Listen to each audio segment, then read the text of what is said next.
Lives in a world she's lost in, victim of compromise. He's staring at Aberdeen, Boston, London eyes, Glasgow, Boston. She's whistling the catacomb of a paradox. He's staring at Aberdeen, Boston, London, whistling the catacomb of a paradox. With the girl he's staring at.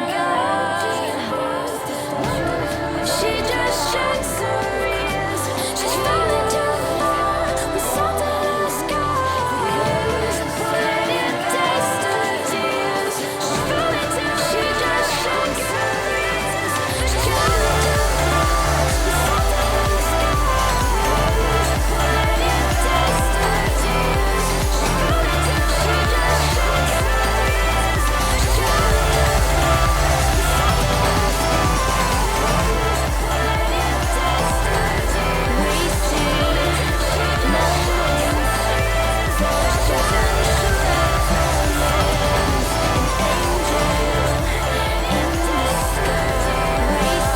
the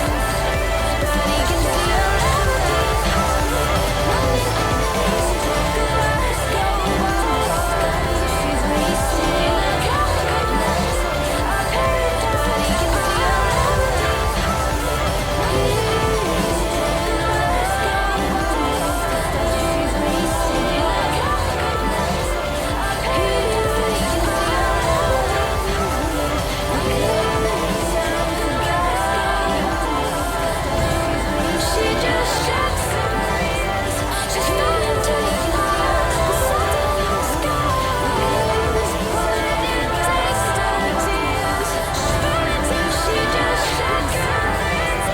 She's falling too far.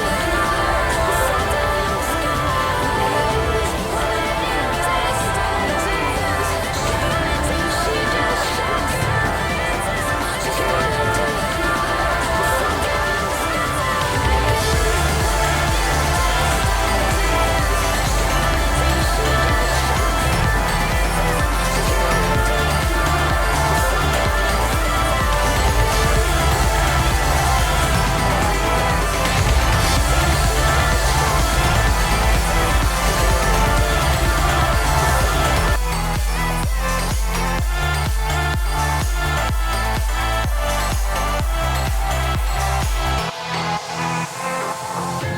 You let it go, catacombs. You let it go,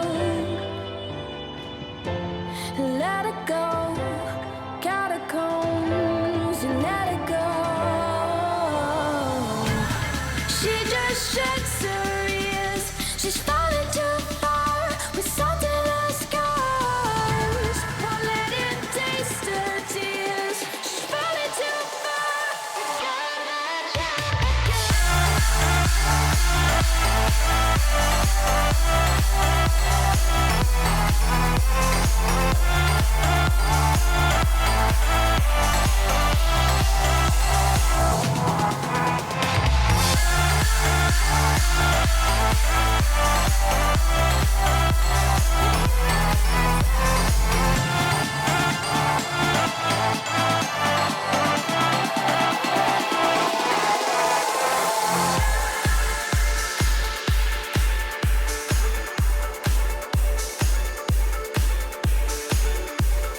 One.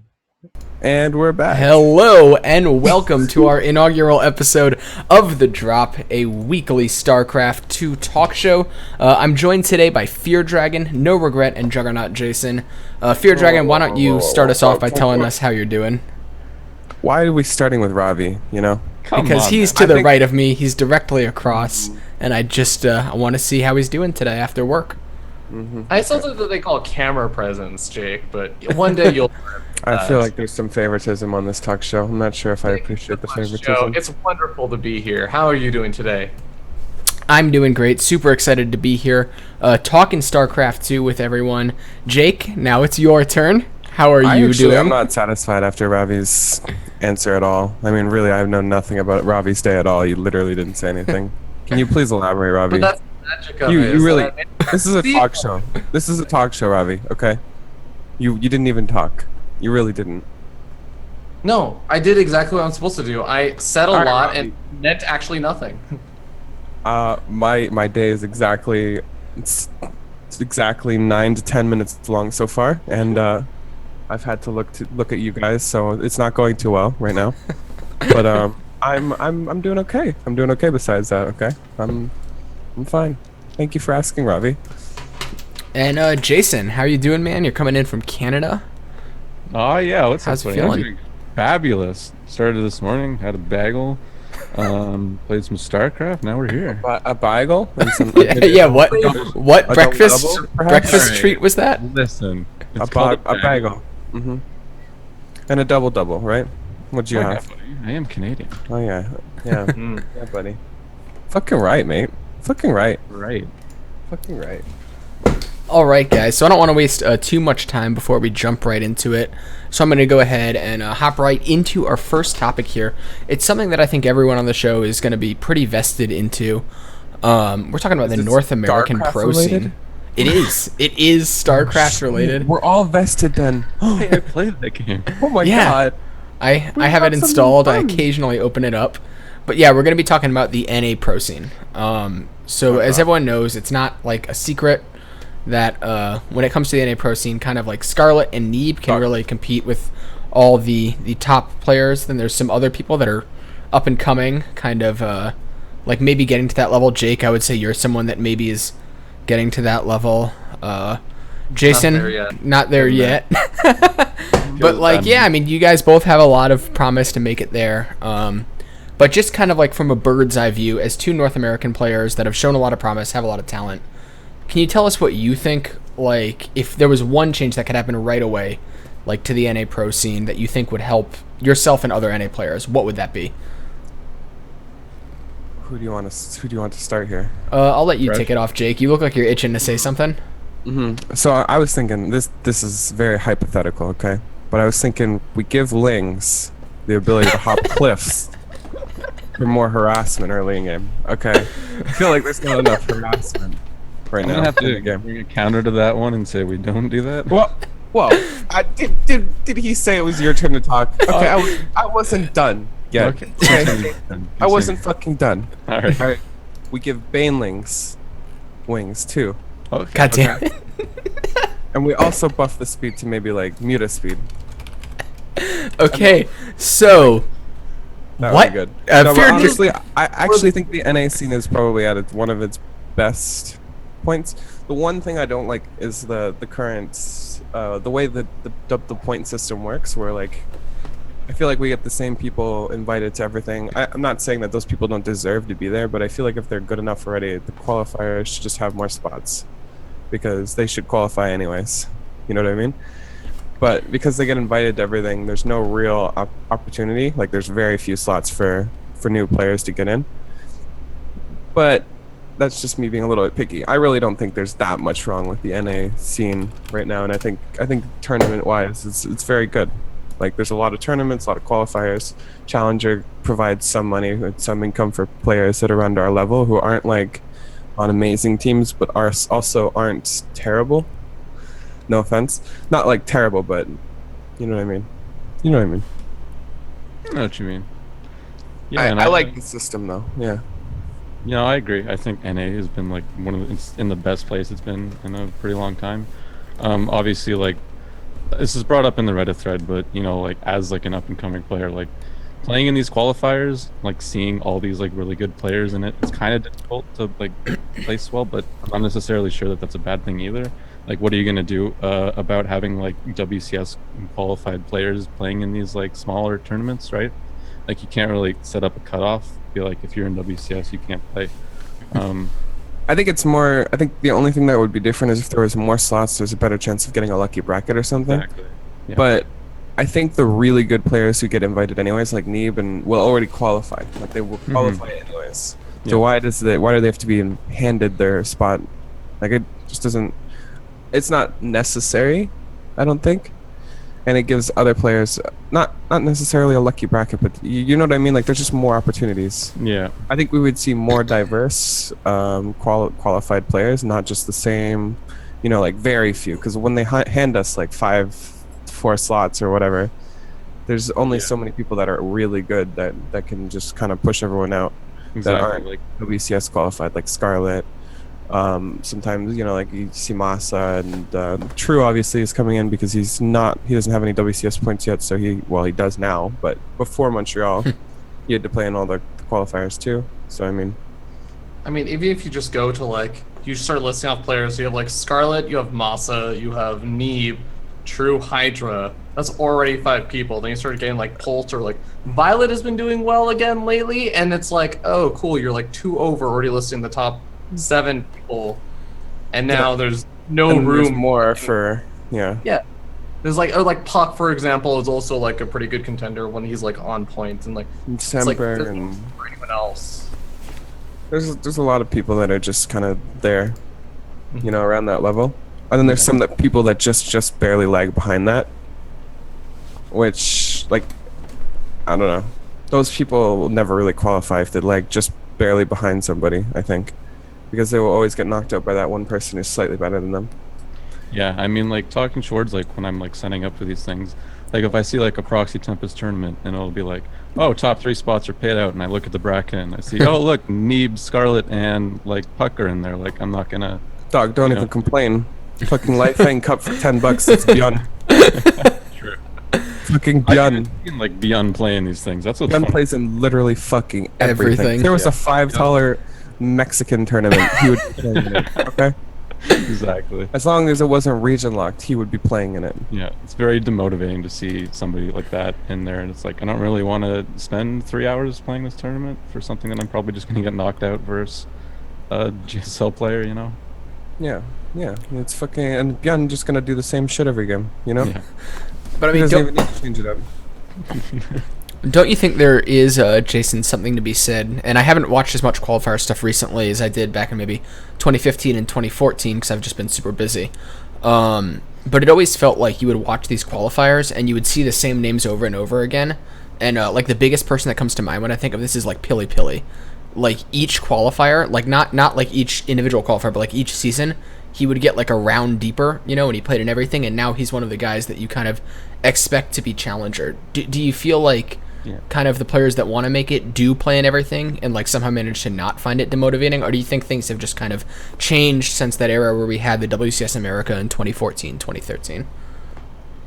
I mean, to some degree, it can be good practice playing in these things, so I can see some reason to play. But me personally, when signing up for these and I see a large amount of players that I just know the majority of the time I'm going to lose to, I just don't bother with the tournament.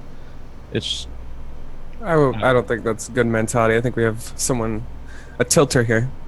I don't think an uncommon mentality, but I also like I always felt like I think it is an uncommon mentality. I think most Really? people play anyways just because the experience itself. Like you see a lot of people that are much lower than they should be that play in everything, like Kai Fire and some people that are really obviously not going to qualify for anything too crazy. But they play anyways just because of the experience or because they think they'll get a lucky or something. I don't know. I really don't know. I don't know. But Me personally, I there's just a feel lot like of people that do that. I feel like when weighing my options, like I can either ladder for 4 hours or I can show up to this tournament where it's going to be the majority. It partially depends on like what you're like how busy you are as a person too. Like Yeah. I think if I had like a time schedule where like, oh, this could be 4 hours of streaming versus this could be 4 hours of waiting for fucking somebody to play a double elimination bracket. That's Double a big elimination bracket is by far the biggest turnoff for me. Yeah. Like holy fuck. Like Single if I'm elimination, not so bad. Like waiting 5 to 10 minutes for a match is sure, but when you go high up in the double limb and then get knocked out by someone like this, normally what happens is I get up to like I don't get knocked out immediately. At least I get somewhat far in the tournament, and then I get knocked out. And the double limb process means I literally have to wait an hour to 2 hours for a match, and Yeah. it's very hectic, especially here because then that means it's like 3 or 4 a.m. And like my WCS match for Montreal, I finished playing at 7 a.m. or 8 a.m. my time, and I started at like 2 or 1. So it was like 6 hours of playing. And I remember I had to wait for Kellizer to play his fucking Cheesadelphia match. Oh, that was. Oh, that was a brutal. I was working around a lot of things for that event. That was pretty brutal. Yeah. But yeah, I understand your pain there. But yeah, yeah. like It's a little bit my fault because of, Korean time zone, but Yeah. Ravi, I just want to. Sorry, continue, Jason. all right, thank you. When it comes to like the double elimination tournaments, I just see a lot of people just if they get knocked out of the winners bracket, they just don't play the losers bracket. Yeah. Saves, Yeah. You know. That's The what I alternative would do, by the honestly. way, Yeah. is that you have, and we've had qualifiers like this where it's like single elimination qualifier, top 4 advance, and you'll have people that have like, cool, let's put Scarlet, Puck, Neve, and Masa inside the bracket. Hey, Dude, can we what talk if- about fucking my- brackets? And then over there on the other side, Christ. It's like Kai Fire and fucking like all the other people. Jason is in there. Like, and you're Shots looking fired. at like you're like, what the fuck, man? Like, why am I not in that side of the bracket? I gotta play Neve like, second round. And double dude, elimination is a thing that is done in order to avoid that problem, but I agree it causes other no, problems. double limb is good. I'm not saying double limb is bad, Yeah, but it's good for someone like me. It's good Yeah, if you yeah, want it's to win. motivating. It's good for someone like me, where it's like, oh, if I get cheesed out, I mean, I'm just gonna crush everyone in the lower bracket. So where the fuck do I care? But for me, it's like, oh, I'm gonna have to play someone like Scarlet or someone like, who's got knocked out by Neeb. Yeah. So Just end up waiting and wasting a lot I'm of just time. gonna 'Cause wait. even Yeah, like, exactly. like, for example, I think in that tournament, like the double elimination bracket we were talking about, Kelazor, yeah, like Kelazor actually had to freaking also I'm trying to remember, it was a qualifier for something, or like he got super duper far, and then he got knocked down to the lowers bracket in like the winners finals, and then he waited 4 hours for his match. Well, And he I'm was like, waiting for Bales, who was also playing in Cheesadelphia. Yeah. That's Yeah, why that honestly, was. I think Cheesadelphia just fucked everyone. Thanks that's what I- for that, Jake. I literally think If anyone that doesn't they- know, I'm the organizer behind Cheesadelphia. that it just fucked everyone over. Not- I'd like to say I we really announced feel our like event multiple 4 months before, different so- people. so I do really it think for multiple WCS different fucked people. us. And I'm like, every time this person's like, oh, can I have a minute? It's like, oh yeah, you're a fucking Cheesadelphia kid, aren't you? That happened to me at Cheesadelphia. I was playing Kelzer. I'm like, hey man, ready to play? He's like, I just gotta play the best of 7 real quick. I'm like, Yeah. alright. Callison's getting cucked, or Jason's getting cucked by people at the live event. Yeah. I'd be like, no, motherfucker, we're here right now. You get your shit together. Yeah, I mean, at one point we had to wait for True and Kellizer's match because True and Kellizer were playing each other in the WCS qualifier. I Just combine them. They're That just taking those matches and be like, fuck it. yeah, I We'll mean, use your WCS matches. we did give some walkovers, but I tried to accommodate everyone because DreamHack announced the event the day before, and that wasn't the player's I don't fault. blame you at all. DreamHack like- fucking does that shit. Jake's giving you a hard time, but like this goes back to the whole problem of like we don't get this shit on time. Like we don't get the announcements from everyone else on time. So like how are I mean, organized schedule? As pro players, we get the same announcement you get. Like it's not like Actually, no, we they get kind it. of cuck us a little bit too. Yeah, you guys get us a little bit before. Yeah, the weird thing was I cleared the date with Blizzard like months in advance, so it's not even like a lack of announcement. It's like was given explicit permission. But You know, the thing I don't actually know this, so like this is somewhat speculation. I don't think Blizzard knows a lot of this stuff this time. A lot of the time because. Like they used to like this is circulated around like DreamHack had a little calendar that they were sharing with like some of the big organizers and stuff. I was not on that list by the way, but like I would hear about it. And supposedly even that list, that little calendar that they had of like all the prospective dates was constantly. I think I remember actually like someone saying like there was a DreamHack event, like the Korea DreamHack event that's gonna be happening. Or sorry, not DreamHack. I am the Korean DreamHack IEM. Like on that calendar that was being shared with like the dates for the future and everything. That entire thing has already been announced, and I think on the calendar, the special private shared calendar, it's actually the wrong date. So it's like, well, you know what? We kind of get a little bit in front, but at the same time, we don't really. yeah, I will say it feels like there's been a definite effort to get things better. It is. and I think they know that there's a problem, but it's hard to kind of fix it, honestly. Yeah, I mean, it comes down to it's almost like Blizzard needs to take a gun and put it to the tournament organizer's head and say, "Hey, announce your shit." But then there's obvious I feel drawbacks, like and I get why they every wouldn't single do talk it. show I go on, I'm talking shit about DreamHack, but Here, DreamHack, man. sorry, Fuck. Ravi. I know there was something you wanted to say. I didn't want to cut you off there. No, I was just gonna say, like, on the whole, helping, or at least organizers, players are another thing that's like still needs work, but helping organizers get their shit together in terms of like scheduling dates and everything. Blizzard's done an awesome job, and especially shout out to Kibbles, who I think a lot of people know, but he's like done an enormous amount of work on that front. Yeah, it feels like he's been kind of the driving force behind that. We got super off topic though.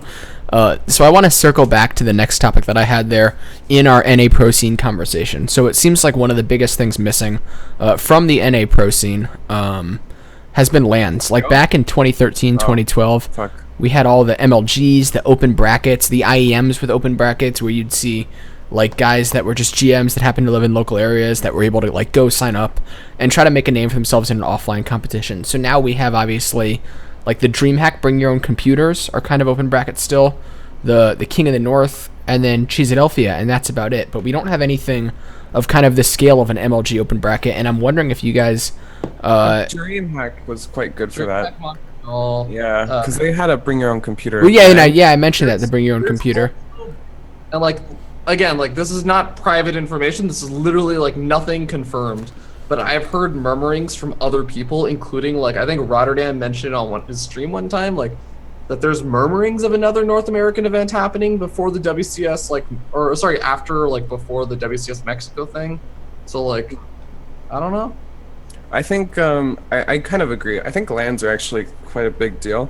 Not even for like I don't know. I just feel like it drives competitiveness in like smaller areas, which is not a bad thing, and it's also quite interesting. I mean, like if you've ever been to a LAN, it's kind of an amazing experience as any level of competitive player. Even if you don't do well, who the fuck cares? It's like one of the best experiences. Like to go in there, fucking hang out with your friends and do well or do not do well. Who fucking cares? At least you got to play. And if you do take games off of good players, you just feel like amazing. Every match you win, you feel amazing. I mean, when I was worse, I remember playing in LANs where I should never have like I knew I was never gonna win, but it was fun. You know, I was in like Diamond League and I was fucking playing against people who were like really, really good, like Hendrilisk back then. Yeah, I But- mean, like these last like few months has actually been pretty busy for LANs for me. I think like we had Cheesadelphia, and then like DreamHack, and now Kings of the North is coming up like this next month. So I mean, it's been pretty good actually for like. No, I mean, I'm not complaining, but yeah, I think Oh, no, I agree with you on like. think LANs just that's kind of just recently though. Like if you think really far back this year, we had Kings of the North, and we had Cheesadelphia, and we had DreamHack Austin, I guess. Yeah, then the Bring Your Own Yeah. Computer at Montreal, and that's about it. So over the course of a year, it really wasn't that many LANs. I think some local communities actually have quite a few LANs if you're really small ones. Yeah, I mean, Like, the actually- Sidestorm Cup is the other. Yeah, there's a lot of like Mid-size really one. local LANs. Toronto, even without Kings of the North, ES Champ runs a lot of the tournaments. And they've been doing it forever. Like I remember, this is literally what I was talking about before when I was playing Hendrilisk and stuff. These were like $200 cups that ES Champ would run like fucking 4, maybe 5 years ago at like schools and stuff. I mean, They run they've it been around twice a year in forever. high school. Yeah. Okay, so I do want to move on in just a minute here because we kind of started a bit late. But I have one final thing that I want to ask, and this would mainly be to No Regret and Jason. When we talk about the NA Pro Scene, the NA Semi-Pro Scene, are there any like hidden up-and-coming players that you would say are people to look out for? Wow, I don't get to answer this question. Oh yeah! Oh god, I'm the worst. And Ravi, of course, I because feel like Ravi might breaking actually know out- more than yeah. both of us. Yeah. breaking out as your this specialist. is literally Ravi's fucking thing. And you, I was just thinking that you'd be playing them, and I know that. I No, really no. don't play this. Go I on, go on. really don't. I'm the only one that plays on NA here. Yeah, Yeah. I don't even play at all. Okay, on so that. actually, Ravi, could you start us off? No, I want to hear Jason's response. Yeah, I want to hear first. Jason's Well, no. response. Yeah, Yeah, let's hear I Jason. gotta bring up the GM ladder first, mates. Let's hear Jason. I think I personally think I one of the mean- more upcoming players might actually be Jason. Can I just say me? Yeah. And we just I end still it think there? he's a shitter, but he might be getting a little bit better. Oh, thanks, mate. Because the thing is, I'm not actually sure if it's him or if it's Terran. So it's the problem with these Terran up and comers because it's always Yeah, you a know, Terran up and comer. Aaron did recently get that buff that increased Queen Reign. Oh, I wait. will literally cry on stream. I think I think that still doesn't matter. Even though Zerg received a buff, it still doesn't matter. Okay, ZVT is actually insane. Like, you have to be much better than your opponent to actually win shit, unless you're fucking dark or yeah, like it was fucking Or you pick ridiculous. a Huh? Actually, true ZVT looks insane. Like, I really like his style. I feel like it's very not normal for like And you need ZVT to get styles. revealed. Do you know why True has been going for less of his queen style lately? I am not sure.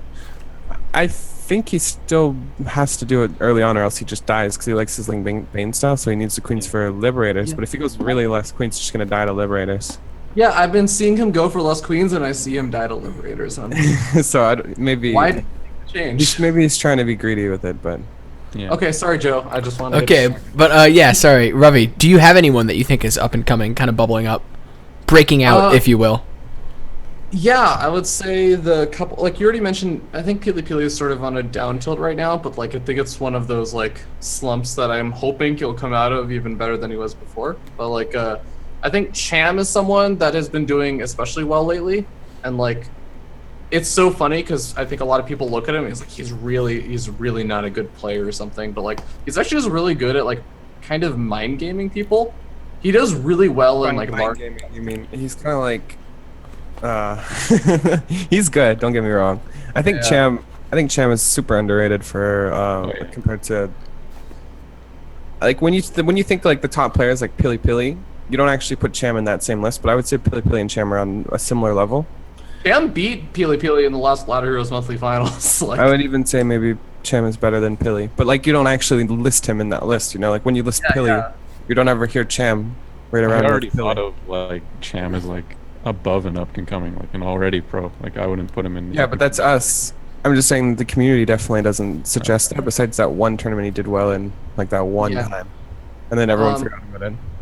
for a while, I sort of thought of Game Time as a up and comer that like showed a lot of potential. Not necessarily like he was doing relatively well for himself, but it was more just like his mentality toward improvement and like playing a lot was good. But I haven't seen as much of him lately, so I think he might just have gotten busy with like life or something. I liked playing Game Time. There was like an appropriate level of salt, not like over the top levels, not like Drogo level salt, just like an appropriate level. You know? I agree Not with like me. that. Yeah, it's just appropriate. It wasn't like crazy, and it wasn't. It was there. You could definitely sense a little bit of salt. There's a lot of players like that where you sense the salt, but you don't want to be like, you know, hey buddy, are you salty? You just want to keep it cool. All right, guys. Especially as a salter myself, it's like I feel your pain. You know, it's like a bro fist kind of thing. So I want to go ahead and move on to our next topic, and this is Oh, yeah. kind of going to be the meat. Panda Bear Me deserves one shout out too. I think Panda Bear Me has feel been doing quite well. That is like breaking out moment. He's like on a downhill right now. Yeah, but he's also kind of underrated for. Yeah, I his- would say super is underrated. underrated. Like when we talk about people like us thinking about NA players, it's kind of different from like the global StarCraft community. Yeah, like when we're talking NA communities, he's one of those players that I would talk about, or that I was talking about literally just before, where he's like slightly below everyone, so he can't actually qualify for anything. Yeah. But he's not terrible. He's really good, but he's just slightly below those players who always qualify for everything. So I think if he were on the uphill, you could actually start to expect him to qualify for things. But I do agree that he's starting to peter out or downhill it a little bit. And yeah, I also think Pili's doing that, like Ravi said. But I think we're not going to see Pili just drop off because it's not like he's not practicing. I think he's just trying to figure things out. I Hopefully, think it's the same with Panda also.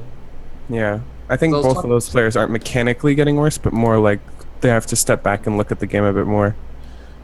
Yeah, I think Because also both of like them are mechanically strong. mentally, I know that Panda McBearme was like he talked to me a lot about random stuff. Like we actually had a long conversation, like 3-4 hours, just about like player mentality and like handling different situations and stuff. So I think he's like thinking through things also. I'm hoping that both of them just come back up and like they find whatever they need, like that missing link that takes them to the next level where they get to near like puck level or something, and like Masa, Scarlet, etc. That's what I'm really hoping for. Yeah. All right, guys. So I want to jump into our next topic, and this is one that I'm going to let Ravi go ahead and kind of. Are you sure? You I don't am. wanna let Jason. I do am this one? so sure. I can start this I am one. so Yeah, I sure. think So I want to Jason- let Ravi take us in here. So we were going to talk about Ladder Heroes, the potential to revamp Ladder Heroes.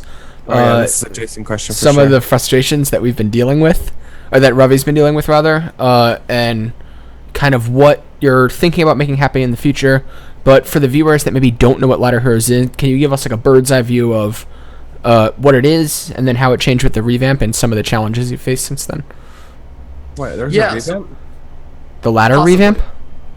Ladder of Heroes revamp. No, like the ladder revamp. So the Ladder revamp, and then No. Emma, Don't get me wrong. I know what the ladder revamp is. I actually have played a ladder game, but I realized the GM logo is very different, and there are a million people. maybe the language is different. You're just like, well, And points somehow seem there's higher. someone who's like rank 6 with like 10 wins, and I've got like 100, and somehow, and I'm ranked 90. I don't know how the fuck this ladder works, but it's clearly favored to Terran players. Because only Terran players can go 10-0 on Korea. but anyways, So anyway, Ladder Heroes, for those who don't know, is a system that I have where players who are in the top 20 that are registered on a website called www.ladderhero.es will, and you can see like the list of players that are registered over there. The top 20 will earn points, just artificial imaginary points that go toward qualifying for monthly finals. So that happens every Saturday, and the top 6 players also get a small amount of money. So first Robbie, place what do gets I buy with my imaginary points? Can I buy like an imaginary unicorn or something? You are an imaginary unicorn. Excuse me. The monthly finals ends up happening after 4 of the ladder like locks happen on Saturday, and that generally ends up having. I don't actually even know what the prize pool is. I know what the prizes are for first place, second Don't place. even know the fucking prize pool to your It's own. $200 for first place, $75 for second place, third and fourth place are $37, and fifth through eighth is $12.50. Do you want to do the math? I really want to talk about with Robbie's tournament. could we allow the bird's eye view to finish first, Jake? You know, that's the real thing. Equality. You know, it's not Oh, like and don't it's not forget, like I 20 forgot- slots for For a Europe. Terran player, I actually just elevate your ladder points. I elevate your MMR by like plus 500. So That's why I was invited then, right?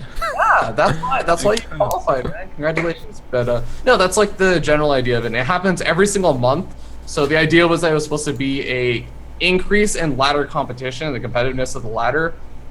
And it started with North America. It got sponsored by Blizzard around end of July is like when the July was the first month that it started. So and it's going to be sponsored till the end of December. So that's Ladder Heroes in a nutshell. And there's there's an sponsored again, or else I'm a fucking Nah, write I'm some great. angry emails. It's pretty good. I love Yeah. Ladder Heroes, man. They pretty much Oh. stole your idea with WCS. Mm-hmm. Yeah, What do you mean? they stole it. WCS is just ladder heroes with more money. What are you talking about? It's totally WCS Challenger. there's totally different systems, right? I mean, you play in ladder and you get money. So how much different can it really be? To be fair on that sense, Ladder Heroes in that way is just a ripoff of Shotcraft America, right? Robbie, can you just take the fucking credit? Just Alright. take the credit, man. Just take the fucking When I credit. get ripped off, You invented I it. will know that I get ripped off. Trust me on that.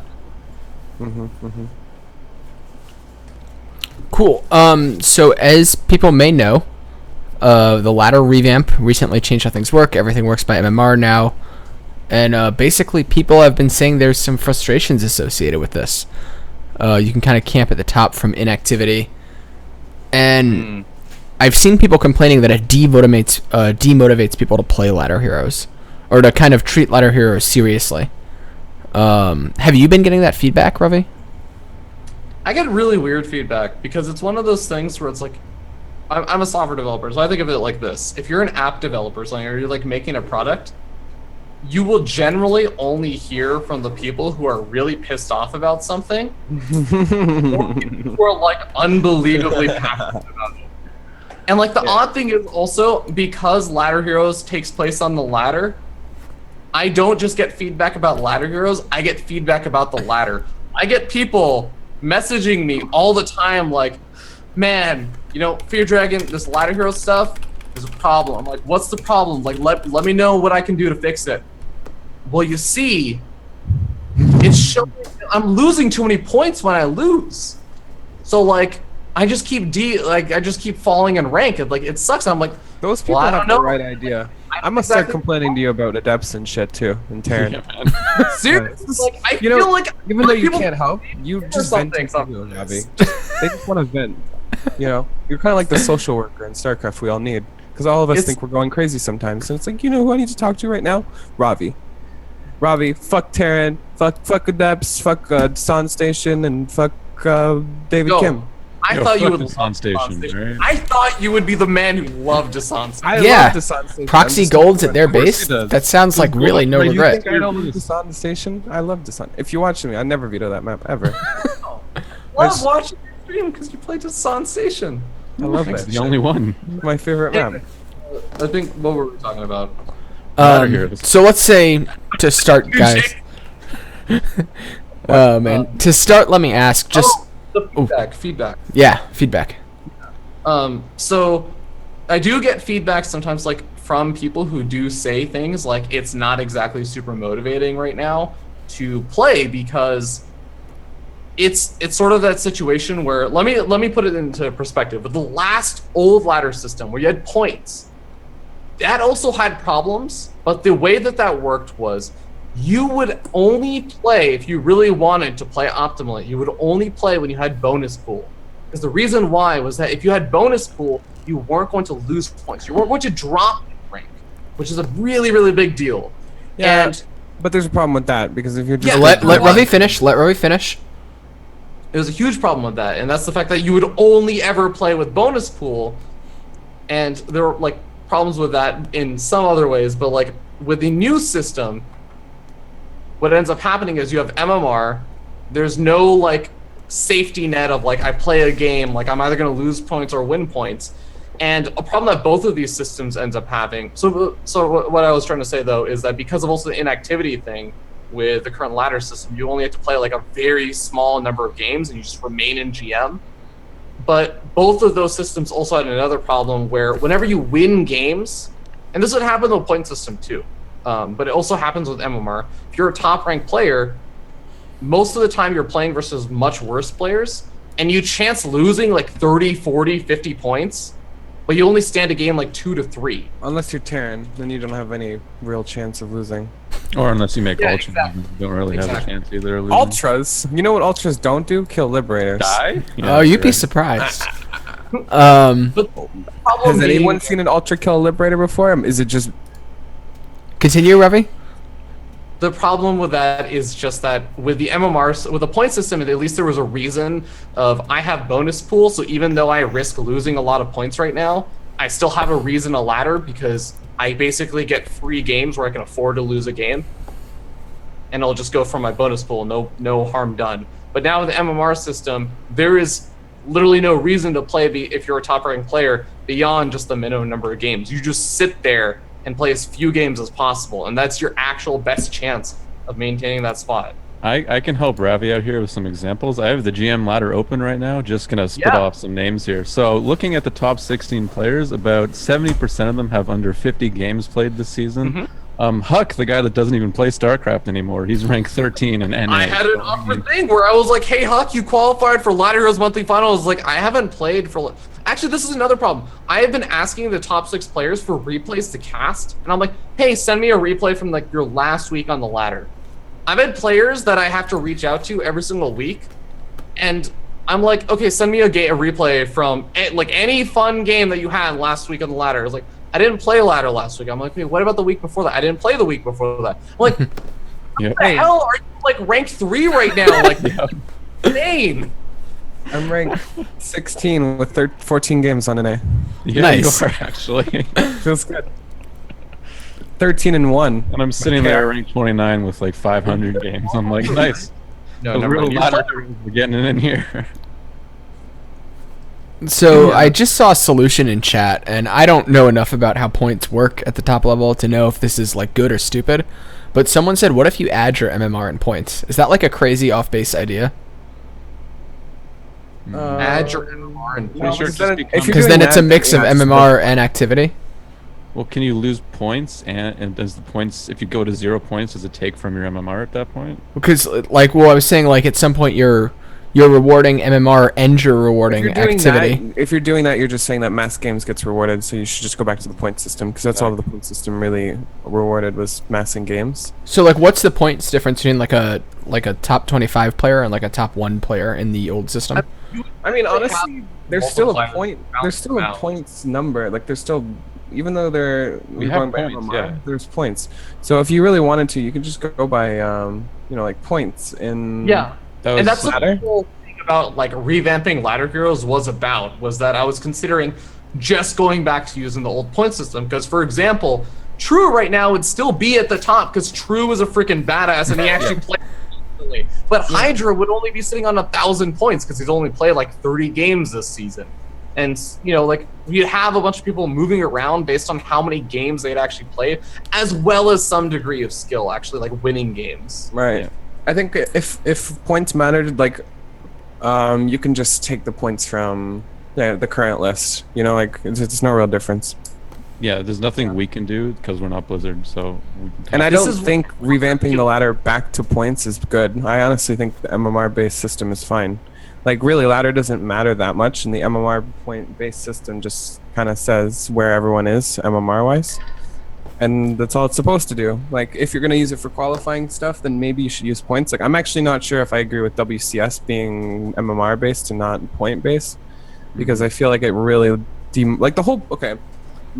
the biggest thing about WCS ladder, like the thing I like the most, is that everyone was always playing because you were never sure if someone was going to pass you. No matter how high your MMR is, you could be true.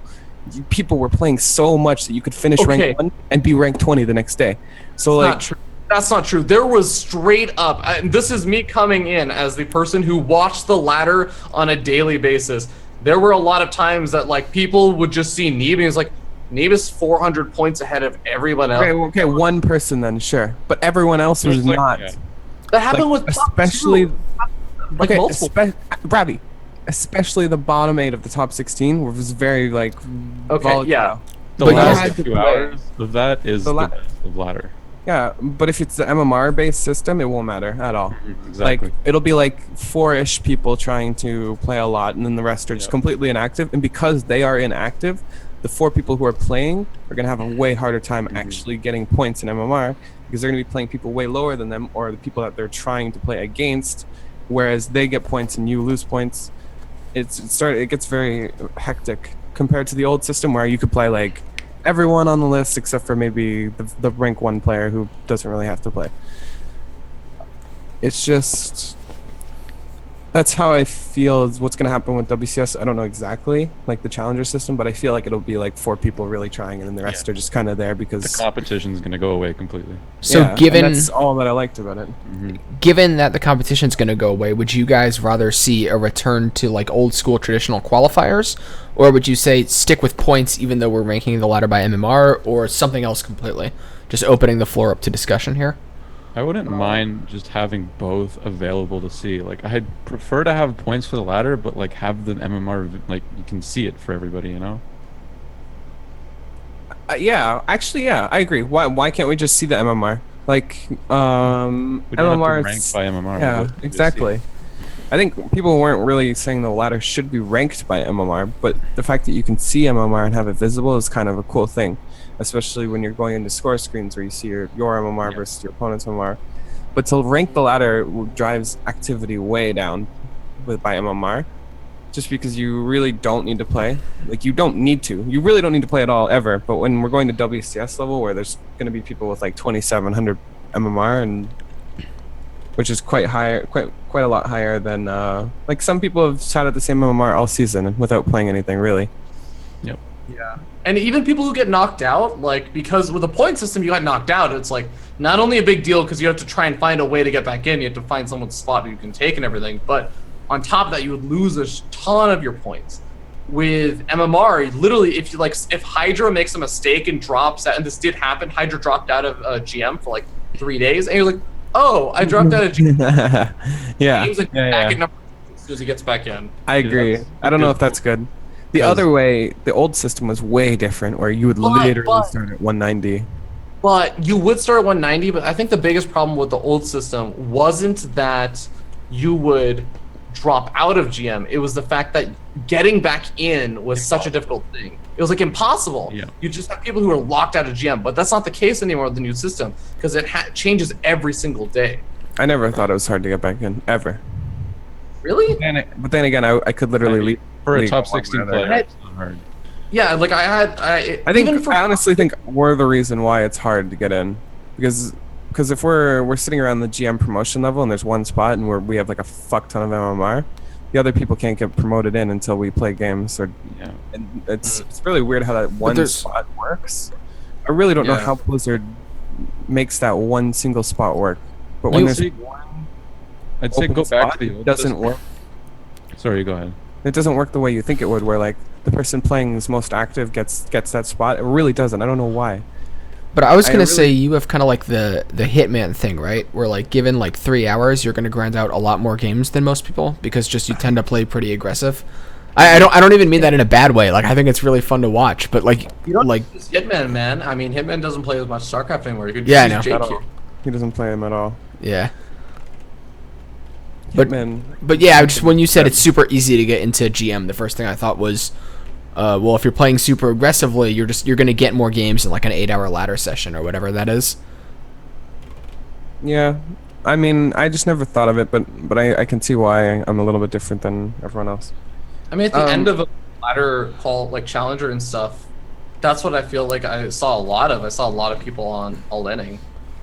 Because I'd see, like, I would watch people for like the last hour or 2 hours on the ladder, and it would go from like 10-minute game, 15-minute game, 20-minute game to like 4-minute game. mostly with the people that were behind. I feel That Huh? was the people that were behind the like the curve of top 16 were the ones who were cheesing a lot because they really had to get in the games to do it. But the people that were above were really just trying to keep the games out as long as possible.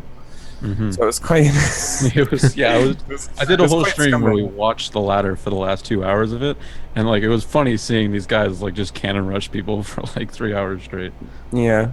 Yeah, I did that too once. It's actually quite interesting. I wish that Blizzard had some more support for like simply watching Watching match in-game. histories and shit. It was That would be really so sick. talking to EJK during the Challenger stuff, and he was like on that cusp, and he had like lost a game. He was hiding buildings around the map to Yeah, that prolong the was- game. That he would lose the game after the lock. So he was just like talking to me on Skype. He was like, "Yeah, I'm like floating my barracks around, like finding nice positions on the map, forcing my opponent to tech up to air." And I'm like, "Oh my god, this is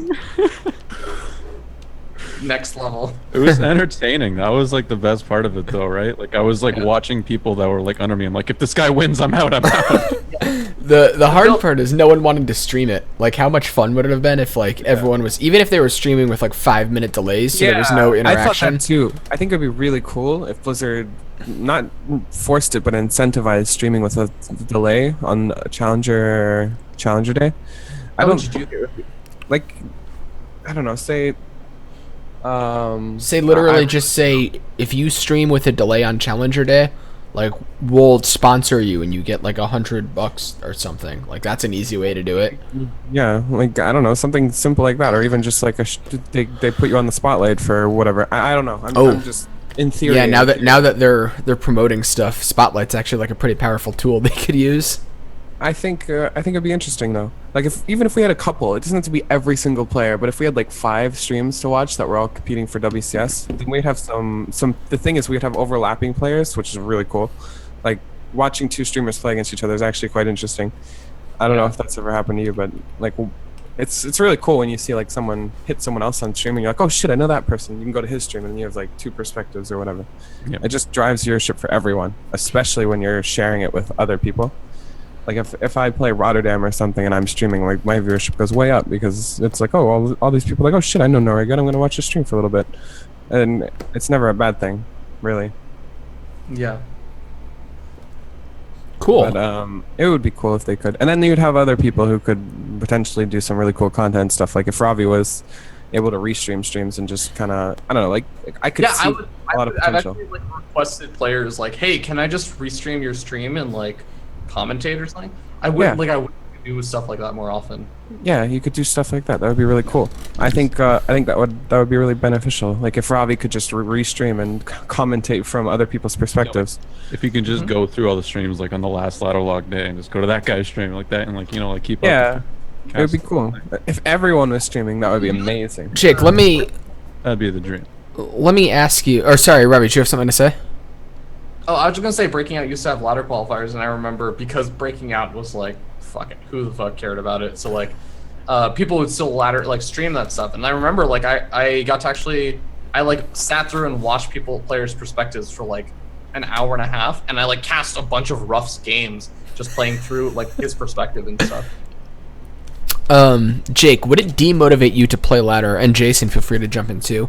If you had kind of the League of Legends thing going, where people could just like openly hop in and spectate your games, like would you be like, oh no, people are gonna steal my builds, or would you think that was cool? I think that's cool. Personally, I would think that'd be cool. I would be for it 100%. If I had like the option with no real like motivation to choose either side, I would pick spectating always, just As long because as I think it's it. delayed, no reason not Yeah, to. Yeah, delayed. I Maybe. think it would be different if we gave everyone in Kespa the same feeling though. Like if we gave everyone in Kespa the same list that I give, then I think they would feel differently. But I can see why those people don't want other people to spectate their games, especially. But then again, they play a lot of practice games. They don't even play ladder. I think you should be fine actually, because like, assuming that you want to have a secret build, chances are you don't want to play it on ladder anyways, especially on the Korean ladder, because the Korean ladder is very like sherry and like. What about barcodes? Like, doesn't it become really easy to identify the like barcodes and Yeah, everything? maybe. But I mean, But if then again, everyone's swapping accounts, it's harder, right? Yeah, and but it's always you kind of can easy use to barcodes. do that. Well, in Yeah. tournaments, but on ladder, no. Now you can actually see like, oh, I'm gonna go watch this player's Yeah, game. but then again, if you really want to hide your barcode, you can just change your hotkeys. And if it's easy enough to still figure out who you are, still even after switching your hotkeys, then chances are you're probably Wait, going to be. wait. Isn't changing your hotkeys like a crazy thing to do? No, I- like yeah, moving you mean, like, your like you actually, can. like, It's really the easy. setting, Really um, fucking easy to move your numbers around. Like if you set 3 to 1 and 1 to 3 or something, then it's like, oh, this guy's a totally different player than Right. Jake. Oh, okay. You know what I mean? But if you're still being able to find out, because I could still be found out if I switch those hotkeys. They're like, oh, this guy Ling Bane all in this game, and And you know, this like, game you and look this at- game. if you can just look at this my stream and know like I play a specific style. I'm not just gonna say I Ling Bane all in every game because I don't actually do that anymore. But you can tell my playstyle is not fucking like cookie cutter. It's very different. So Yeah, like, yeah. and those people will be found out regardless of whether you can spectate them in game or not. In my Yeah. opinion. I'm not necessarily saying like as much about, oh, they'll be found out, like that barcode belongs to someone, but more just that people play on barcode accounts because they not just want to hide their identity, they want to hide things that they're doing, right? Right, but And- I already said that I think if you really want to hide something from the ladder, I think you shouldn't be playing on ladder at all. Like if you, this is more for the Kespa players because I really, Yeah. really don't think the NA players should be worrying about specific builds that they don't want other people to see. Well, Because I chances mean, are- we only know the one build, right? Does Pretty that a much. lot, though. But I feel like NA is like a scene where it doesn't really matter too much. Like even if I have this huge special build prepared for True and I'm gonna fuck him up with like a 13-12 that he's not gonna expect to be hidden, and then like it's like, oh shit, he just microed perfectly and killed me. Like, Yeah. you know what I mean? That's kind of how it is with NA. Whereas in Korea, their MMR, their micro is not like fucking crazy different. Where it's like, oh, well, unless you're talking about really fucking good players, like way better than others. But I feel like if you're really close, build orders can actually just straight up win you games. And I know firsthand that that's how it works. I literally 2-1 Soki in the GSL qualifiers. Like builds are very strong against Koreans. So, yeah. Robbie, do you want to say something? You're Yeah, I was gonna say that I feel like the EU is sort of like that in between zone, and I know that I am very correct about this because the light of God is now brightening up my camera right now. Ah! Nice meme. I was like looking at the camera, I was looking at the camera, I'm like, who the fuck is doing that? Yeah, that's the beauty of you guys not being able to see my cam. Jason Jake and Joe. We have 3 J's on here. Yeah, it's a conspiracy, man. And Ravi. The 3 J's and Ravi. That's what our talk show should be called, not the drop. I do want to just jump in and say super quick because I see something going on in chat about the engine and whether or not it's possible. So basically, it's possible in Heroes of the Storm to spectate in game.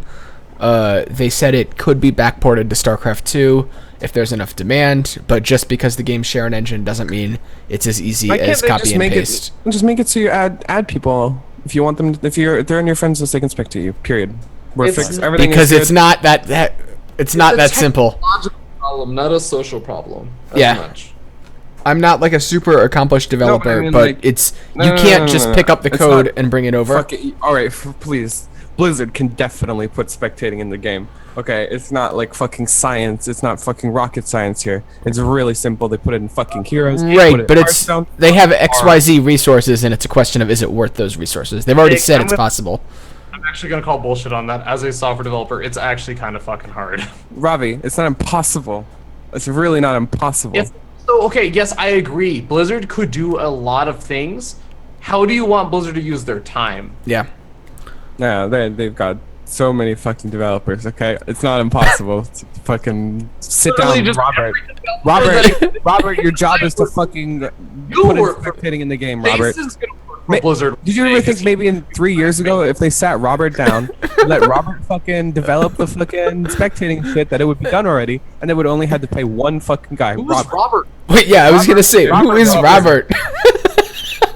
Sit him down. He's the fucking Robert best Gibb? developer This in you. psychologist? Okay? Is this a real? is Robert a person? Like Don't worry like about is Robert. this? He doesn't want to be. you brought Robert into this conversation, Jake. It was my bad. Don't worry about Robert. Okay. Okay. Okay, so we're gonna let Robert handle that ladder spectator thing. Does anyone have any final thoughts on that? Will we let Robert hammer out the work? Oh, I think Robert will do a good job. Robert sounds cool, man. Yeah. It'll take him a while, but who the fuck cares? What else does Robert have to do? He's working on Heroes of the Storm or some other shit. Just pull him in. His name's Robert. How important can he be? Whoa. Whoa. Whoa. I'm actually thinking really hard because I met all the developers and I'm trying to remember Robert. Oh man. So does anyone have any final thoughts? Yeah, promote Robert. All right. So no, there's no final thoughts. Fix the ladder. Fix the Fix ladder. Terran. So bring points back at least for Bring points WCS. That's Give show the MMR, but rank it by points. Was that our final consensus? Rank it by points and then make the demotions and promotions stay the same. Like if we go back to points like we did before, it's going to be hard to be promoted again, right? So you'd have to increase how many people get demoted each day and how many people get promoted each So day. keep the contender league and all that good jazz. Personally, Yeah. think ranking the ladder by points or MMR isn't bad unless we're qualifying for stuff. Like, I Yeah. don't think showing the best players in MMR is actually a bad thing, but when we're going to qualifiers, it means that people can be really lazy, and it's really hard to pass other people. I think that they should change bonus pool because Ooh. the old system still had big problems, and like one of those big problems was that you Oh, only yeah. had the ladder. Rank, When- yeah, I ranking so here, with points without bonus pool. Wait, with let full- let Ravi finish. Let Ravi finish. so the system that I was thinking about is, and I think that bonus pool in like it has problems, but like in a overall sense, I think it's a good thing. But I think I really like the original ladder system. It was like back in 2010 or 11, where bonus pool would only be spent if you won a game. It wouldn't take away for losses. So basically, it became like this resource that you had to win games to spend. So instead of just having it like cover up losses, which became a safety net, which meant I'm only gonna play when I have bonus pool, it became becomes an like a thing. incentive. Yeah. You keep playing until you've spent it, and you only spend it when you win. So it becomes like a better incentive to play more. Is that better than not having bonus pool at all? If you don't have bonus pool, don't you run into the same problem as the MMR No system has right incentive. now? Where Yeah. there's like no If you incentive. don't put any bonus pool in, or if you don't have any bonus pool, it's really hard to climb the ladder compared to the people that have been playing the entire time too. Yeah. Yeah. Well, actually, it would drive your points down a lot by a lot. So if you don't have bonus pool, it rewards activity more if you don't have bonus pool as opposed to like spurts of activity, right? But I guess Blizzard wants to aim their game more to the casuals, anyways. So that's kind of But why the- bonus pool You is. entirely different system right now, though. Like, for example, they're sorting by MMR rather than points. Yeah, but I don't know if that's a terrible thing in the most competitive level. Like, I don't know. I really don't know. I'm kind of on the fence. I think I can see benefits and the disadvantages to both. All right, Yeah. guys. Well, we do need to move on to our final topic, but before we get there, I just want to say we might try to take a call in or two at the end. If you're interested in calling in, go ahead and use the command call in chat. You can add our friend of the show, Molded Pixels, and he will screen your question. And if we have time, he'll direct it to us. So if you're interested in making a call in, if you have a question, it can be on an in-show topic or an off-show topic. You can go ahead and use that command call in chat, and you'll get instructions for how to try to call in. But anyways, guys, the last thing I want to talk about is our WCS format, or the formats, because as we saw, we had like a really big change this year. We're kind of at the end of it, There's basically just Copa Intercontinental and BlizzCon left, and we've had a lot of different formats. So I want to talk about what it was like to go to a primarily single elimination driven tournament, the loss of the open bracket, how seeding is done, like skill versus storylines. But I want to just jump in and say, what does everyone think about the most prestigious tournaments being single elim brackets? Okay, whoever thought of that needs to not ever decide what about the tournament bracket should be. I never ever again. Like, single elimination? Are we real? Like, one shot and you're out? Are we real is a very philosophical question. I Like, don't you have know, to think man. very deeply about What that. if, what if we go back to DreamHack Thought of Montreal? it was worried about scheduling their event and fitting it all within a very small time. You can fit, yeah, I Yeah. think you can fit that all. You can fit it if you drop player spots, I think. I don't know. Or if I you have a think lot more games off stream. single- yeah, but I also feel there's some benefits, like not to, it's like single limb to viewership too. Like, I feel like this may be like just me, but I feel like when I'm watching someone's tournament life on the line, I feel like it's a lot more. There's like a lot more on in each match than if it's a double limb where it's like, oh, Yeah. maybe I'll see them That again. still Like, exists even with the double elimination and the losers. yeah, but But you I- don't get fucking people casting the losers bracket. Well, Because there's too many matches for the losers. Casters. No, fuck the community casters. Whatever match you want to play. That's the point. of No, the that's not how it casting. works. That's how it should work. The Yeah. losers match will never have broadcasting time if there's still winner matches going on. So I all think single limb is very controversial, and I know players hate it with a fucking passion. I don't know if it's I'm actually speaking as bad a for player. That's viewership. why. So yeah, as a tournament organizer and a fan, and obviously not a player, I'll start by just throwing out my thoughts. I hate double elimination. I think it's the worst format possible. I think the best format possible is some kind of groups into a single limb bracket, and then from there the questions are like, how do you do your groups, and then how many people do you want your single elimination bracket to be? So that's kind of my thoughts. And I'm curious, what do you guys think about kind of groups into single limb, groups into double limb, straight double limb, like as a player and then as a fan? What are your two favorite formats? Jake, I would love to get your thoughts on this because you went for Kings of the North season 1 or season 2, and they did round robin with best of ones. What did you think about that? So they just did that for seeding. What do you think about doing a round robin like that with best of ones for an entire day with like 32 players or something? And then day 2, you have like those players either seed into like the top 16 or seeded into like a single elimination bracket or something like that. So like I half think- the players drop out. I think that's more interesting than like the current system, but I don't know if it's the most effective way for like skill. Like best of ones are very controversial. Like I think best of ones, I think it would be very interesting. Don't get me wrong. Like if we had that casted or broadcasted, the viewers would fucking love it, and we already see that people love it. Like Shoutcraft Kings is a great example of people loving best of ones. Yeah. It's so interesting, but I think it would be a good thing. Not for the players in particular. Like I still think someone like Neeb. Well, actually, Not for that much. Like if you're playing 30, like I know that's one, but you're playing 32. I don't think it of- would be insanely different. But I do think like if you're going to do that for like ranking, you might as well just use points, WCS points, because it's kind of already like a proof of where you are. I don't know. I idea- really like the idea for like entertainment purposes and viewership would be good. But for ranking, you can just use WCS points, I think. But I don't think it would be a bad thing. I really don't. I don't know how much it would change their positions anyways. Like I feel like still people who are really high ranked in WCS points would probably still be first, second, and third in the list. You know what I mean? So I really don't know how much it would, but it would be really cool, really fun. Just at to least. clarify, I'm not saying only use it for seeding. I'm saying actually drop players out from like, if you are in the bottom like 8 or say or like 16 of a 32 person round robin, then you're out. Like it's top 16 advance. But I mean, personally, I love best of ones, so Yep. I would do very well in that playstyle. Anything that eliminates bracket luck, I'm for. Yeah, that would completely eliminate bracket luck. It really wouldn't matter. So like if you got an unlucky bracket, it doesn't matter because you'd play everyone. If you have a bad matchup, it doesn't matter because you'd play everyone. I think it would be better for lower level players all together. Like it would just be better for them in particular, but not better for the better players ever because the better players would always want to play best of threes against worse players.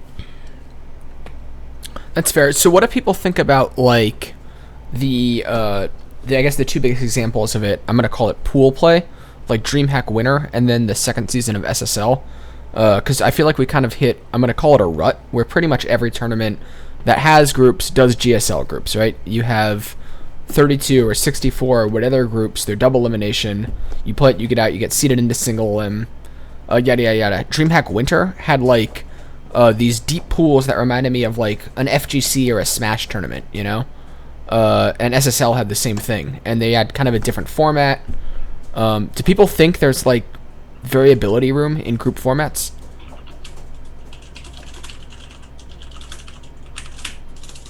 Variability?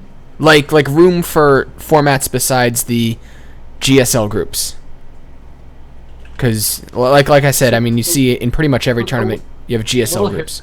For those who don't know why we do GSL groups and not just like full round robin of everyone playing everyone in a group of 4, is because if for those who remember, the big Naniwa Pro Poll versus Nest-T was one of the matches that happened because they had a quote unquote GSL group originally also did that style, and used to have matches that literally didn't count for anything, where one player was playing and had nothing on the line, and the other player was playing and had something on the line. So that's why we switched to that format.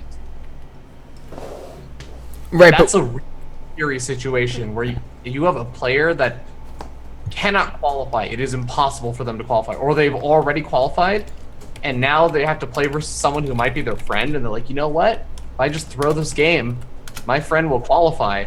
That's a really, really dangerous spot you never want to put anyone in. Reminds me a bit of Ladder Heroes.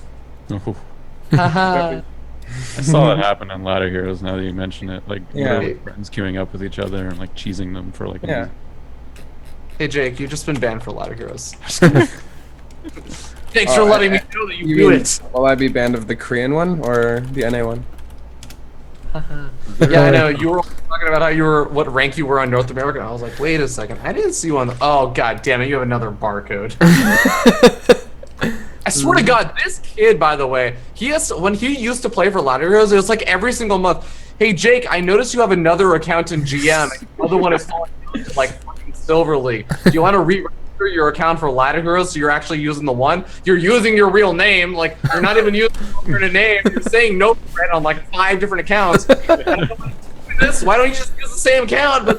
But It's because the accounts get cursed after a while of playing, so I have to switch it up. wait, is that the reason? Yeah, they get cursed. Trust me. Jason knows. He plays on one account. And he's completely fucking shitter tier right now on ladder. So maybe if he had multiple accounts, he wouldn't be on shitter tier. Because his account is cursed and he doesn't know yet. True. Oh man. He knows. He knows. Okay, so going back to it, so single elim is best for the viewers, or something crazy like you said, like that Kings of the North 32-man round robin. But even in that, wouldn't you have meaningless matches being played? in 32 round robin, Yeah. Oh yeah, there'd Yeah. be a lot of meaningless matches. that is a problem. But it's a best of one. Yeah. And you don't And know the it's idea- completely meaningless. Yeah, most people aren't smart enough to math out a 32-man group, I guess. Yeah. It's kind of that, but also like there's so many of them that it's not like with a 4-person group where one person losing a match will probably end up being a huge decider. Like it's gonna be like probably 25% or like 20% of the group or some weird number, like pretty high number. It'll be like, oh, you threw a game versus this one player or something, which obviously is a bad thing, but like you lose a game versus someone, oh, okay. That's like increasing their odds by like a 2% or something. You're probably better off just increasing your own seeding at that point. Yeah. So I guess deep round robins don't have kind of that same issue as a 4-person one where you can kind of easily calculate it in your brain. You need a lot of people to make that kind of thing Yeah. work. And God, calculating out round robins and how those work is like absolutely hell. Yeah, even like a 4-person. Oh, it does look like we might get some call-ins, but I do want to wrap this up before we move into that. So does anyone have kind of final thoughts you want to add about WCS? Oh, the one last one I wanted to talk about was the Copa Intercontinental format. So I don't know if you guys are familiar with this format. If you look at the notes I sent everyone, I have a link to it right there. So it's a premier WCS tournament. It's a 10-player single elimination bracket. 3 of those players will be seeded from an open bracket that is only open to Latin American players. What does everyone think of letting this be a WCS tournament? Because it's a little weird, and it's weird in ways that other tournaments haven't been this year. It's giving me a headache just talking about it. Yeah, I know Ravi, you've worked with them before, right? It's not even that. Like, the whole Mexico thing, like, just the format, the way that things have been done, like, the way that things have been run. Let me start by saying this, okay? The North American qualifiers for that event was held in the channel, I think it was like WCSC qualifiers on the North American server. The North American qualifier was held in the channel C quali. There are a ton of other problems. A 10-man bracket doesn't make sense when you are just, like, originally, for those who don't know, they were going to seed these or like just place these players in at random into a 10-player bracket. Think about that. The way that brackets work, that's basically forcing 4 players to play an entire extra round. And they were just going to randomly place them in until enough people can play. And now they're going to seed them by WCS points. At one point, weren't they going to give the hometown heroes buys into the quarterfinals? Yeah. At one there point- was like I just don't understand so much about this event. Is the prize really $18,000 for first? What are we talking about? I wasn't paying attention. You get $1,000 just for qualifying. Wait, what? What is this? The Alibaba. Continental. Oh, Copa. Yeah. I didn't play in that, did I? No. Scarlet is. But yeah, so this has been an interesting tournament. Jake, did you try to qualify for this? No. No. No. I was thinking about it. I don't know, man. I think I'm gonna retire soon. So I'm not 100% sure what I'm doing yet. Oh, don't stay. I think. That, like, I'm gonna at least play until GSL qualifiers, but I think I'm gonna switch more to content creation and streaming and other things because I think it's just better income and there's some demand for content creation rather than playing. And I think my personality isn't terrible for content creation, where I quite enjoy it. So we'll see. I'm not gonna just peace out from pro gaming yet, but probably next year I would think I'm going to switch completely. And I'm already going to start switching to broadcasting regularly, so I'm not 100% sure yet. We'll see. holy shit. It's a lot Yeah. less stressful. It is. It's a lot less stressful. It just suits me more, I think, my personality. I just like talking, you know? I like talking. That's why I'm here. I like chatting. You know, why can't I just get paid for chatting instead of playing? Well, Wow, Joe. You brought on 3 content producers. Well, Jake said he's not piecing from pro gaming yet. Yeah, technically I'm still a pro kidding, gamer right Jake. now. No. Kidding, Jake. Yeah, Jason's an up and coming pro Jason's gamer. neither. Okay. I was joking because Jason streams like an insane amount. Jake is talking about retiring, and I definitely don't play. So like, All right, so I'm not sure how long it's going to take to come on, but we are now waiting for our first call in. But well, Jake, I wish you the best of luck in your transition if you decide to make that, man. I didn't realize I think my you were thinking transition would about be that. quite successful in here in particular because I'm in Korea. There's actually a lot of demand for potentially an English caster, so I need to work on casting. I think if I could cast, yeah. Jake Oh New my God. Jake New Moonglade. yeah. Oh my god, that would. I would stay up every night. I Me would too. stay- Set up and cast Ladder Heroes for like a week. I think I could be a good caster, but I need practice for sure. I need to be more. Yeah, I'd be down. I'd be fucking down. Yeah, hit me up too. We're starting a bunch of content creation here. Okay, I will start hitting you guys up for Don't, for don't hit me casting. up. I'm good at making fun of Avalon. That's my whole thing. Okay, so it looks like, as we can tell by my super messed up, it doesn't Mom? matter if your cam's on or not. So everyone, this is Monk from Team Liquid. You can go ahead and introduce yourself. Hi, I'm Jake. Can you hear us, Kevin? You're muted. Yeah, I think you're muted. Let me see. I might have you muted for some reason. No, you don't. Nope. I think his mic isn't set up for the application. Oh, that didn't make anything better. When I first joined, I had trouble hearing too, but there was like a button that I pressed, made everything good. But your face looks lovely, Monk. Yeah, we can all see your lovely face, but I can't hear a word you're saying. Do you have a piece of paper and a pencil?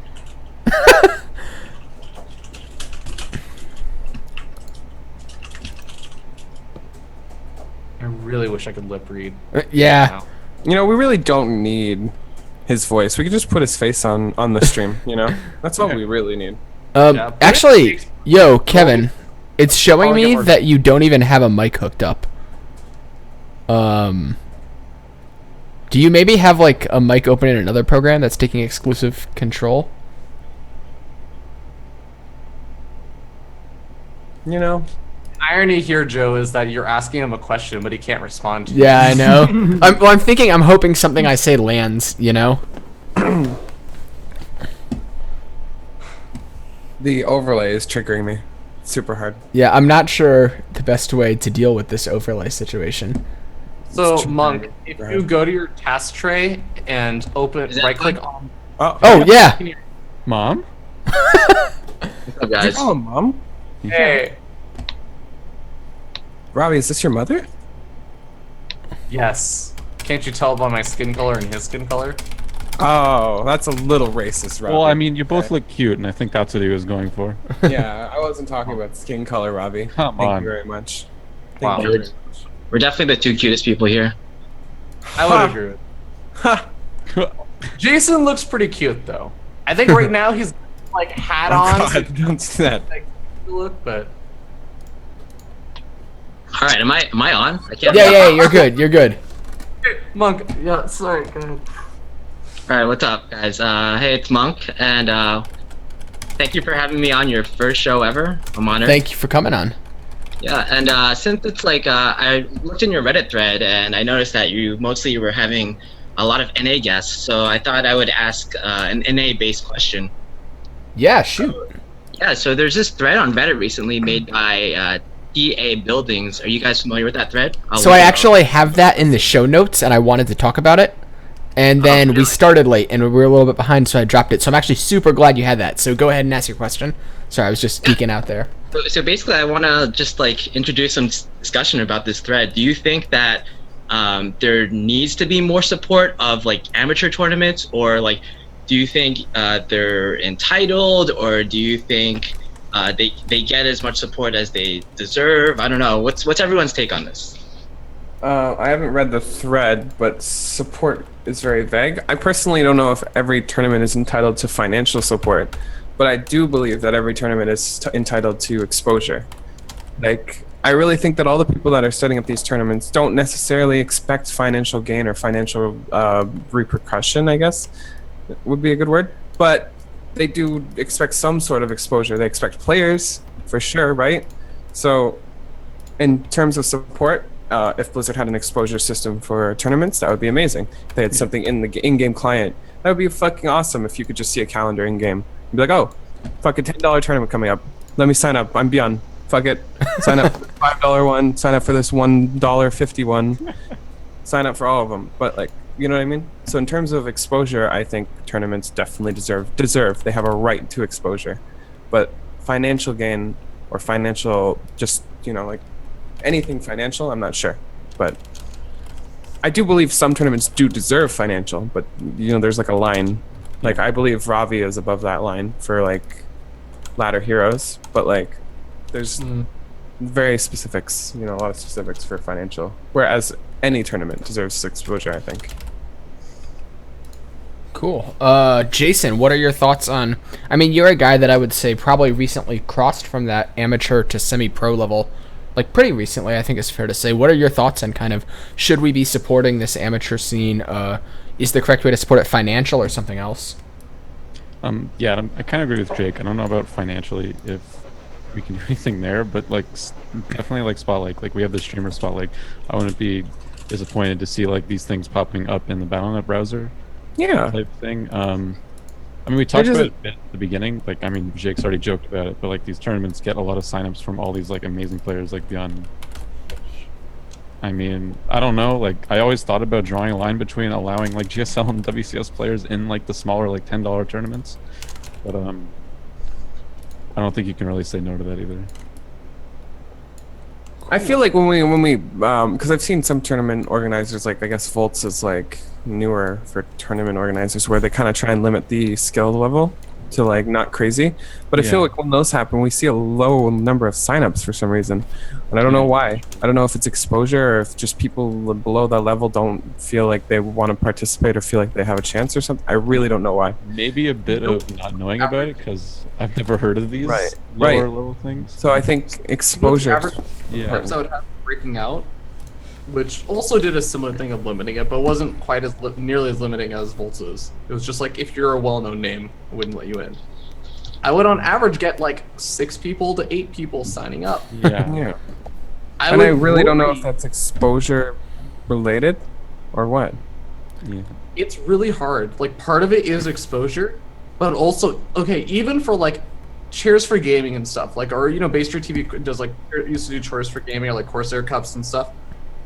I've tried doing some of the Cheers for Gaming events where I just would not message players. Both of you guys know, Jason and Jake, you know that like when those things are happening, I am messaging every single player individually, sending them a link to the cup and telling them what time it's at.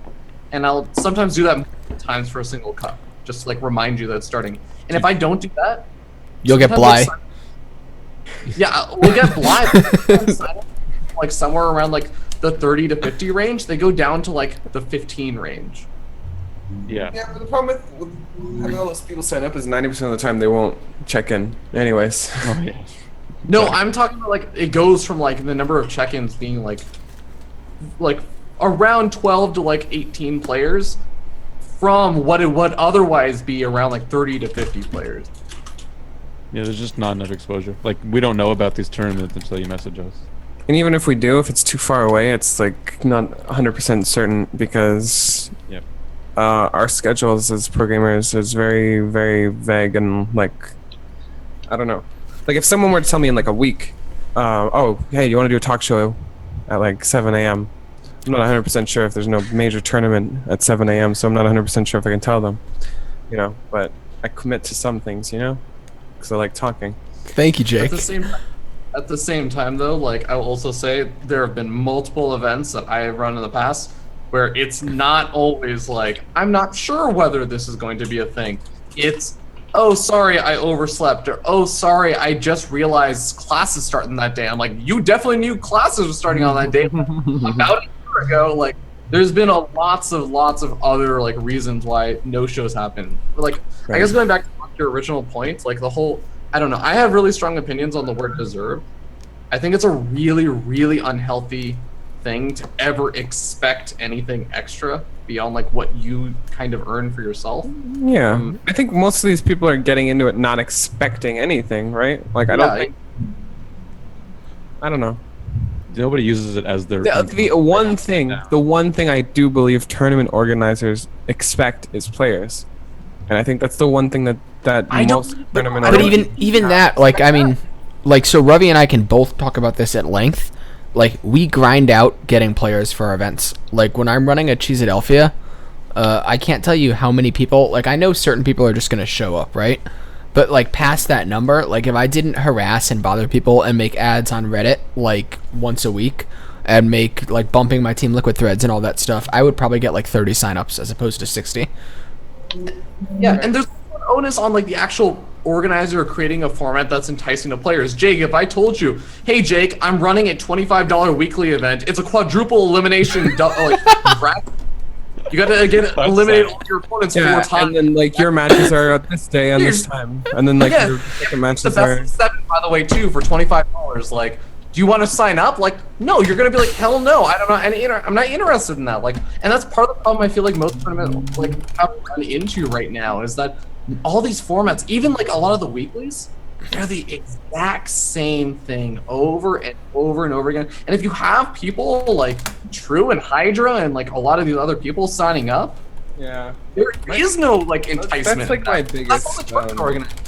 My biggest thing is like the names. Like as Jason was saying before, for WCS, I really don't give a fuck. Like, they could be like every best Korean in the world. GSL, like I don't give a fuck. I want to play in that shit either way. Yeah. But for like the little weeklies and like the $10-15 payout, it's like, well, if I streamed for the exact amount of time that it took for this tournament, it's guaranteed money, whereas or guaranteed viewership or whatever. Whereas playing in this is not guaranteeing anything, and it's not even helping me get better because I have to wait so long between games sometimes. You can't even stream it because of that. Like, Yeah. I after want to... streaming, you're waiting. I want to bring it back to the original point before we move on to the next question. So I think a lot of us have the same feeling that, like, getting the amateur scene higher would definitely kind of boost the scene and it would be healthy. But there's a lot of conflicting opinion on what the best way to do that is. And some of that rests at the feet of players, some of that rests at the feet of amateur organizers. And there's a lot of in between, and it's a lot of work, and it doesn't offer a lot of reward. It's like a pretty thankless job. Does anyone have any final thoughts before we move on? Because I've got another question from someone. Thank you so much, Monk. Yeah, thank you. Have a good one, man. Take care. Peace. Okay, so our next person is going to be Ev.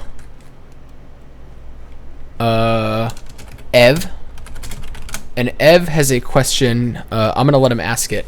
But basically, and this will be super relevant to you, Jake, he has thoughts about NA players getting good and then going abroad. Just get good. But I'll let him ask it in his own words. I'm kind of hungry.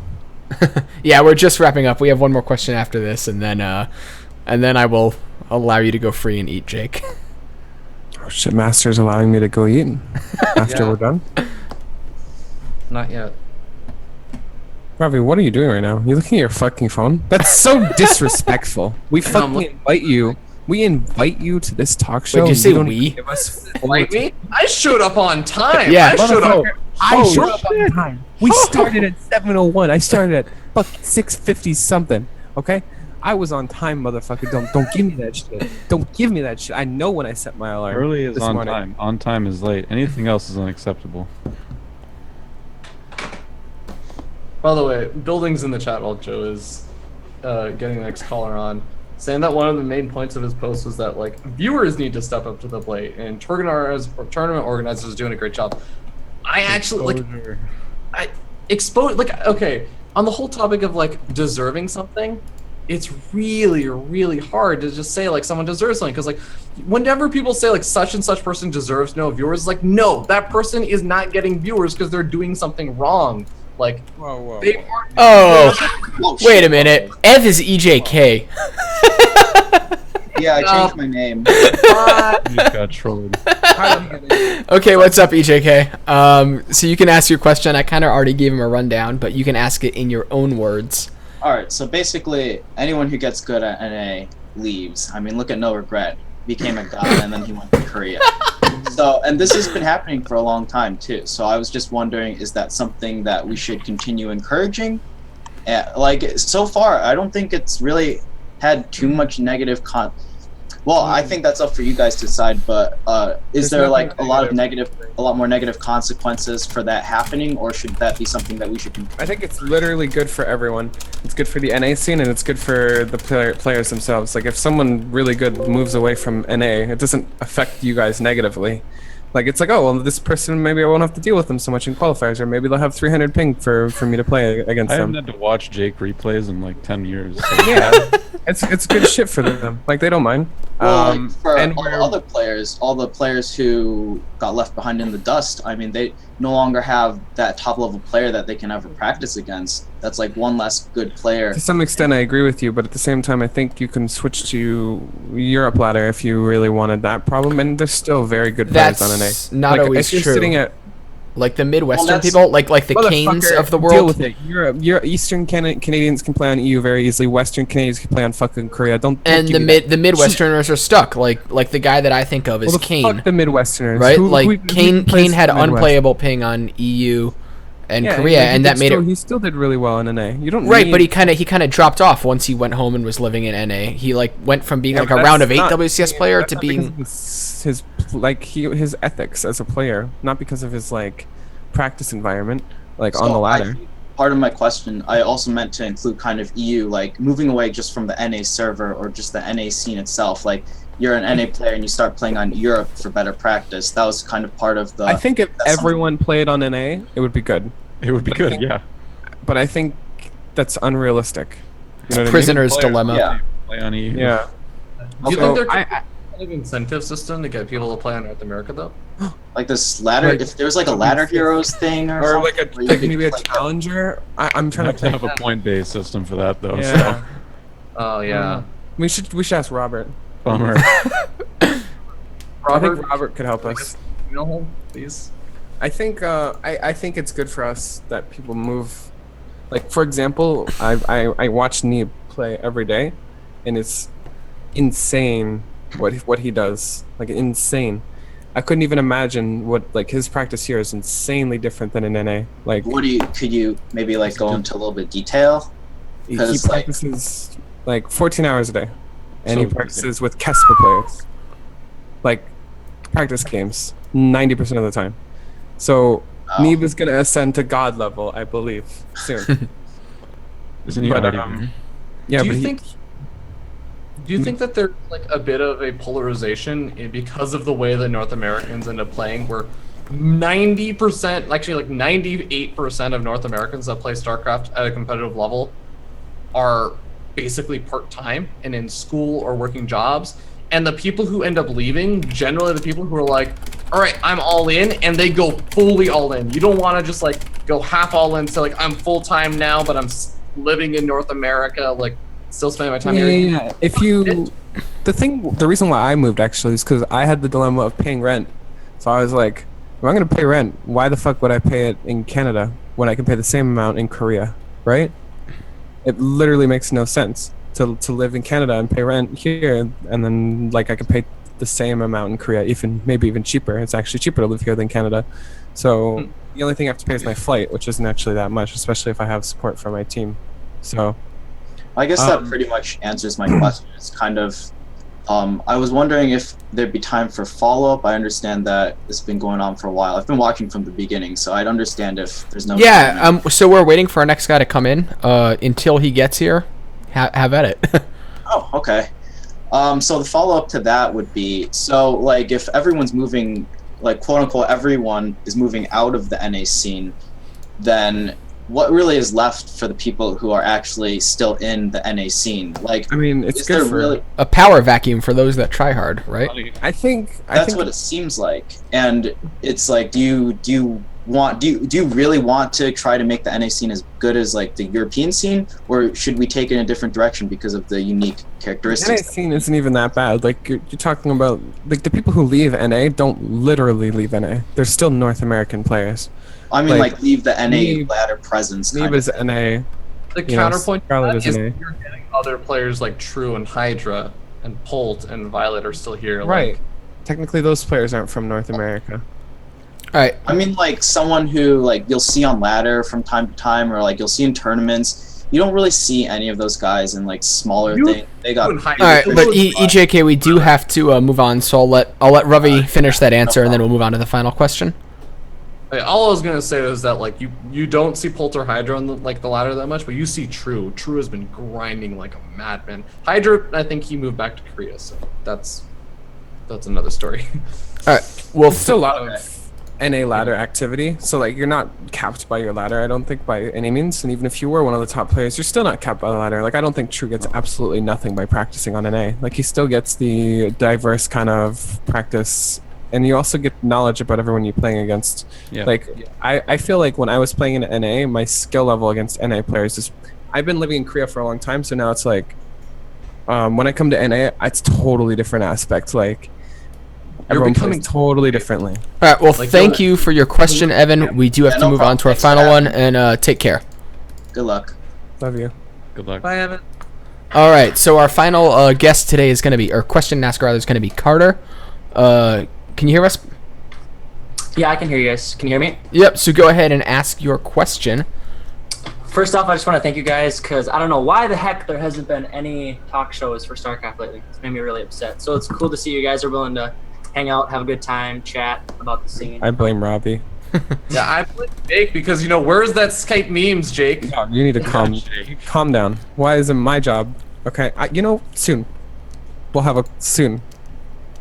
Okay. Anyways, I want to say that I think the biggest issue, I think we all agree that when we have anything that's centered around the ladder, the main goal is to have people be hyperactive on ladder for as long of a period as possible, right?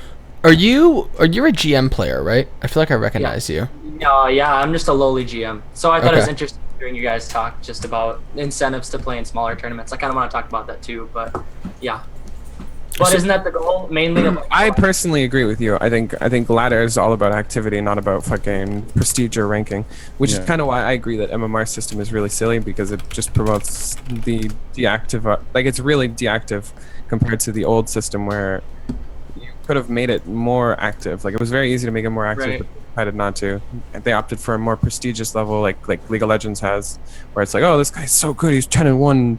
He's ranked 3 in ladder. Oh my god! And then there's people who are like 190 and fucking, 100 who can't even break top 16 because there's like 30 people sitting in active the top ladder.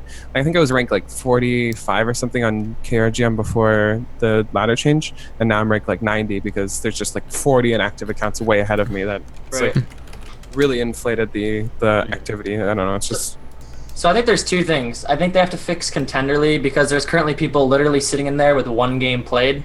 Oh or yeah, like that. they have Contender League MMR, so they need to fix Contender League first. it's literally I- useless. Yeah, literally useless. Right? Contender is I don't mind contender showing like, oh, this guy's not in GM, but his MMR is 6,300. But I think it should show the actual potential players to get promoted. Right. It's like either rank that- 160 gets promoted right now. Cause Either it's that like, mean that they highlight the players who are getting promotion eligible, or like do something. Right. But their contender is literally useless. Like Right. completely useless. So I want to say, I think like the ideal way to do a tournament would be you take top 200 GM and top 200 Contender League.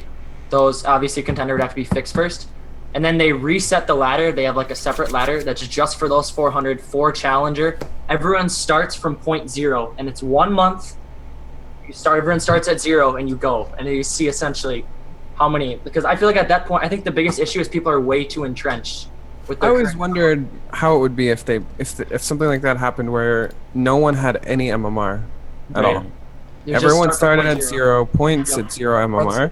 I always thought it'd be super fucking interesting to watch people grind from like the 0.0 MMR system. Yeah. So yeah, I'm gonna let everyone give their final thoughts on that, and then we'll move on to shoutouts. Carter, I muted you, but if you could stay on the call so I don't break all my overlays, that would be awesome.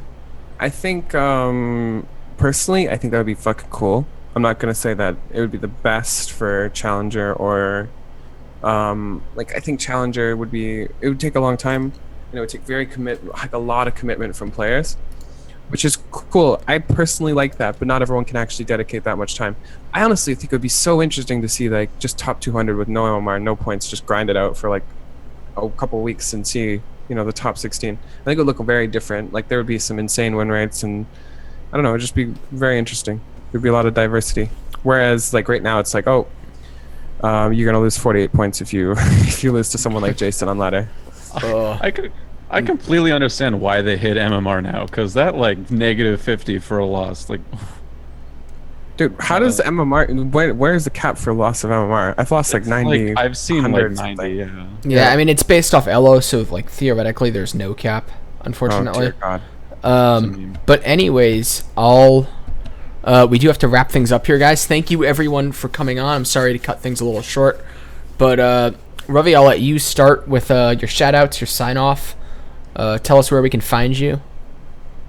Yeah, Fear Dragon 64 on everything, and yeah, I think I'm next casting on Base Trade TV on Saturday for some cup that we're doing for the Balance test map. So Hey, you should get me in on that. Huh? You should get me in on it as a co-caster, maybe. I think Zombie Grove and I are co-casting, but God I mean, damn it! One day I can invite you to cast Ladder Girls or something with me. that would be sick. I'll practice for you.